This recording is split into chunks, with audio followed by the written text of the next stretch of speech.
Hi friends, welcome to AH times. Friends, మన యొక్క AP రాష్ట్ర వ్యాప్తంగా మనకు ప్రజలందరూ జాగ్రత్తగా ఉండాలని, ఇళ్ల నుండి బయటకు వెళ్ళకూడదని చెప్పేసి, అలాగే ఏపీకి కొంచెం ప్రమాదం అయితే పొంచి ఉంది. అయితే దానికి సంబంధించిన పూర్తి వివరాలు తెలియజేస్తాను. సో వీడియో మీకు నచ్చినట్టయితే లైక్ చేసుకొని ఛానల్ ఫాలో అవుతుండండి. ఇక వివరాల్లోకి వెళ్ళినట్లయితే దీనికి సంబంధించి నోటిఫికేషన్ కూడా అయితే రావడం అయితే జరిగింది. ఈ నోటిఫికేషన్లో మనకు ఏమేమి డీటెయిల్స్ ఇచ్చారేంటనేది మీకు క్లారిటీగా ఎక్స్ప్లెయిన్ చేస్తాను.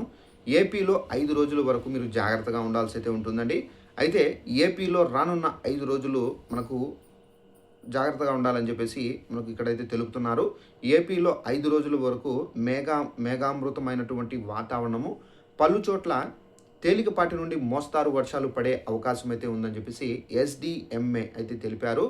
ఇక కోస్తాంధ్ర తీరం వెంబడి 40 డిగ్రీల నుండి 50 కేఎంపీహెచ్ అంటే కిలోమీటర్ల వరకు వేగంతో ఈదురుగాలులు అయితే వీచే అవకాశం అయితే ఉందని, అలాగే మనకు రేపటి నుండి మీరు శ్రీకాకుళము, అలాగే విజయనగరం జిల్లా కానివచ్చు, ఇక పోలవరం జిల్లా కానివచ్చు, కృష్ణా జిల్లా కానివచ్చు, ఇక ఎన్టీఆర్ జిల్లా కానివచ్చు, గుంటూరు జిల్లా కానివచ్చు, బాపట్ల జిల్లా కానివచ్చు, ప్రకాశం జిల్లా కానివచ్చు, నెల్లూరు జిల్లా కానివచ్చు, ఇక నంద్యాల జిల్లా కానివచ్చు, కడప జిల్లా ప్రజలు ఎవరైతే ఉన్నారో వీళ్ళందరూ జాగ్రత్తగా ఉండాలి. సో 5 రోజుల వరకు మనకేంటంటే ఉరుములతో కూడినటువంటి వర్షాలు అయితే ఉంటాయి, పిడుగులతో కూడినటువంటి వర్షాలు అయితే కురిసే అవకాశం అయితే ఉంది.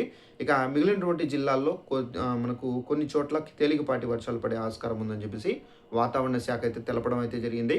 సో ఫ్రెండ్స్, చూసారు కదా, మన యొక్క ఏపీ రాష్ట్ర వ్యాప్తంగా 5 రోజుల వరకు మనకేంటంటే ఈ అల్పపీడన ద్రోణి కారణంగా మనకు ఈ వర్షాలు అనేది కురుస్తాయని చెప్పేసి ఇక్కడ చెబుతున్నారు.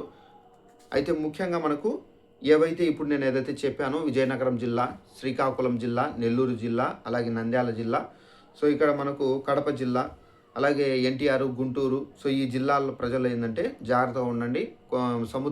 సముద్రంలో చేపలు పట్టేవారు కూడా కొంచెం జాగ్రత్త ఉండాలి. అలాగే మనకు ఉరుములు, మెరుపులు, పిడుగులు అయితే పడతాయి కాబట్టి ఇక గొర్రెలు కాపర్లు కానివచ్చు, మేకలు మేపుకునే వాళ్ళు జాగ్రత్తగా ఉండాల్సి అయితే ఉంటుంది. ఎందుకంటే వాళ్ళు వర్షం పడేటప్పుడు ఏంటంటే చెట్ల కింద కానివచ్చు, స్తంభాల కింద కానివచ్చు నిలబడతారు.